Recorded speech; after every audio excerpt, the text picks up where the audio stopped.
Iran और रूस की दोस्ती ने इजराइल की टेंशन बढ़ा दी, क्योंकि इजराइल को लग रहा है कि ईरान और रूस की दोस्ती सीरिया में उसकी दिक्कत बढ़ा सकती है और उसे वहां ईरान के खिलाफ ऑपरेशन चलाने में परेशानी होगी।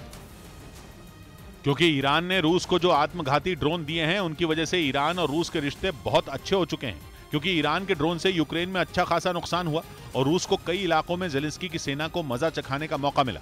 लेकिन ये बात इजराइल को परेशान कर रही है, क्योंकि खबर है कि वहां की सुरक्षा एजेंसी को लग रहा है कि ईरान ड्रोन के बदले रूस से सीरिया में मदद मांगेगा। क्योंकि ईरान और रूस दोनों ही सीरिया की बशर अल असद सरकार के साथ हैं। और इसी बात से सीरिया में एयर स्ट्राइक कर ईरान के ठिकाने तबाह करने वाले इजराइल की नींद उड़ी हुई है।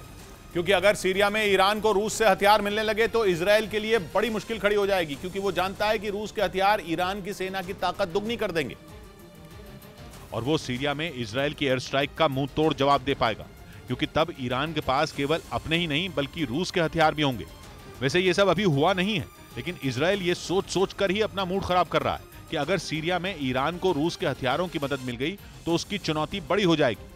क्योंकि फिलहाल तो सीरिया में इजराइल ही ईरान पर भारी पड़ता नजर आ रहा है। पिछले एक हफ्ते में उसने कई बार वहां एयर स्ट्राइक की, जिसमें वो एयर स्ट्राइक भी शामिल है जिसमें इजराइल ने बॉर्डर के पास बने एयरबेस पर 8 मिसाइलें दागी थी, जिनमें 3 को सीरिया ने मार गिराने का दावा किया था। हालांकि बाकी 5 मिसाइलें अपने टारगेट पर गिरी थी, या यूं कहें कि उन्होंने सीरिया में ईरान के ठिकानों का काम तमाम कर दिया था।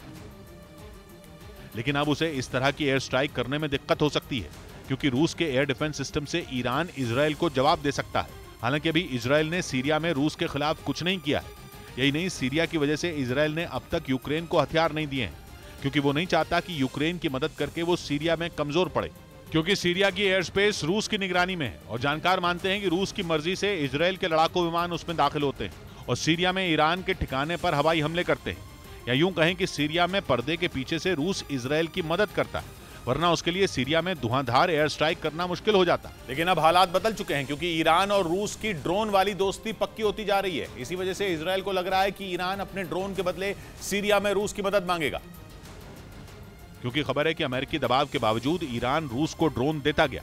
हालांकि जानकार मानते हैं कि रूस के लिए इस समय ईरान की मदद करना मुश्किल होगा, क्योंकि यूक्रेन जंग में उसके बहुत सारे हथियार खर्च हो चुके हैं। इसके अलावा उसकी तोपों, लड़ाकू विमानों और एयर डिफेंस सिस्टम को रिपेयर की जरूरत है और इसीलिए वो अपना पूरा ध्यान उनकी मरम्मत में लगा रहा है।